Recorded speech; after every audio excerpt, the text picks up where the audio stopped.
Hello, salut. Ça fait plaisir d'avoir toujours des personnes qui soutiennent l'avancement des projets que le Seigneur m'a mis en cœur. Et je m'excuse si je prends du temps pour poster des vidéos et tout. C'est que avant d'être entrepreneur, je suis aussi une mère au foyer. Je suis encore employée. Donc, ça prend du temps pour trouver l'équilibre. Mes vidéos précédentes expliquent et encouragent ceux qui sont dans le besoin de se lancer dans l'entrepreneuriat, comment trouver un équilibre pour pouvoir quitter son travail. Et aujourd'hui, en fait, ce qui m'a poussé à faire cette vidéo, même comme je suis à la cuisine, vous voyez, je suis en train de faire des crêpes et je suis en train de faire du coquille. Je suis en train de faire du coquille, là, je suis en train de hacher, de moudre le coquille. Voilà, j'ai lavé déjà.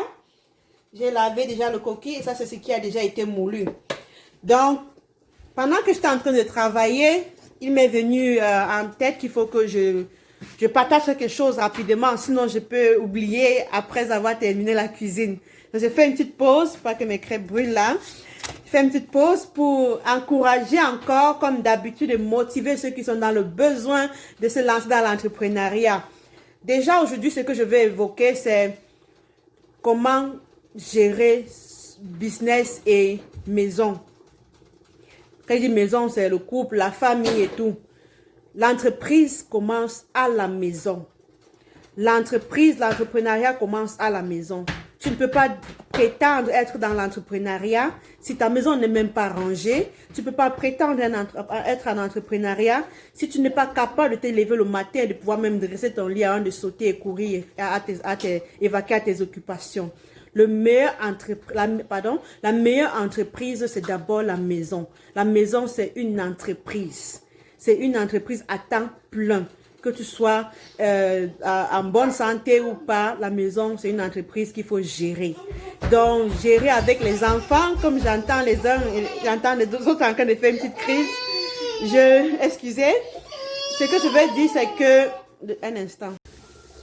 Oui, comme je le disais, l'entreprise commence à la maison.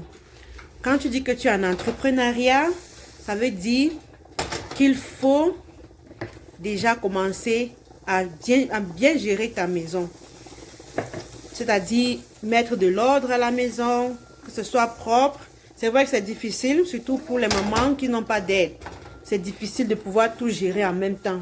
Mais je vous exhorte, parce que tu ne saurais vraiment bien réfléchir quand l'environnement autour de toi n'est pas propre. Quand l'environnement autour de toi n'est pas bien rangé. Moi, il y a des jours où il faut prendre vraiment, prendre off de tout et de ranger la maison pour pouvoir être déjà même bien à l'aise dans ce qu'on est en train de faire, pour pouvoir mieux réfléchir si on travaille à partir de la maison. L'autre point que je veux évoquer aujourd'hui, c'est la gestion des crises conjugales à cause du business qu'on a lancé. À un moment dans certains couples, surtout quand la femme est dans l'entrepreneuriat aussi, il y a comme, je peux dire, une pseudo-rivalité entre le mari et la femme. Ce qui ne devrait pas être. Parce que quand on se dit qu'on est en mariage, le mariage c'est un ministère. Et c'est un ministère qui est plein d'engagement. Et quand on commence à dire qu'on lance une activité rentable, ça veut dire que l'équilibre doit être trouvé. Et tant que cet équilibre n'est pas trouvé dans la relation, il y aura toujours comme une sorte de rivalité. Parce que si la femme commence à apporter un peu d'argent et qu'elle se sent un peu plus indépendante, il y a des risques qu'elle se prenne la tête. Toi, ma soeur qui m'écoute aujourd'hui, j'aimerais t'encourager et te faire savoir que si tu as commencé une entreprise, tu as commencé un business, c'est tant mieux et c'est bien, c'est encourageant. Mais déjà, sache que quand tu te lances dans l'entreprise, ce n'est pas pour ton propre compte. Si tu as un mariage, même si c'est bien séparé, c'est pour les enfants que vous mettez, pour les enfants que vous accouchez, ton mari et toi. Donc, je veux t'encourager, ma soeur, qui a commencé l'entreprise et qui a commencé une entreprise et qui se prend déjà un peu la tête. Excuse-moi si je dis prendre la tête, c'est qui se dit, ah, je n'attends plus rien d'un homme, je n'attends plus rien de mon mari, je peux m'acheter ce que je veux quand je veux, je peux donner l'argent à X ou Y, à une amie, à une soeur, à un frère, quand je veux, comme je veux. Moi, je t'encourage déjà à redéfinir le mariage dans lequel, à redéfinir le contrat du mariage que tu as contacté avec ton mari, que tu as contracté, autant pour moi, avec ton mari. Redéfinir le mariage, c'est-à-dire, excusez-moi, mes crêpes vont cramer. Je dois en même temps être en train de travailler. C'est ça, être multitask. Être multidimensionnel, c'est ça. Être capable de pouvoir gérer plusieurs choses à la fois. Donc, ma soeur, aujourd'hui, je m'attarde un peu sur nous, les femmes. Moi y comprise, parce que je ne suis pas épargnée. Il y a des moments, ça arrive. Nous ne sommes pas infaillibles. Mais ça me vient en esprit que je sais, quelque part, il y a des femmes, il y a des couples qui se divisent parce que la femme a commencé une activité en parallèle qui lui permet de pouvoir avoir de l'argent constamment. Si dans ton foyer, toi par exemple, ma soeur, vous avez décidé de mettre tous ensemble, je dis bien commun, c'est déjà une bonne chose, c'est tant mieux, c'est votre grâce que ça marche bien pour vous. Il y a des couples où ça ne marche pas du tout, de mettre les moyens, de mettre tous les revenus dans un même compte. Donc il y a des couples qui optent à avoir des comptes séparés et un compte commun pour la famille, pour les dépenses de la maison. Dans ce cas, quand la femme commence dans l'entrepreneuriat, disons même si elle est employée quelque part, ça devient vraiment délicat dans ce sens où certains vont se prendre la tête et c'est ça la résultante de certains divorces. Surtout ici au Canada, je suis au Canada et nous faisons face, on assiste à des couples, on assiste à des divorces, des couples souvent à cause des finances, la gestion des finances. Parce que la femme est arrivée au Canada et des fois elle se laisse aller, elle se laisse, comment dire,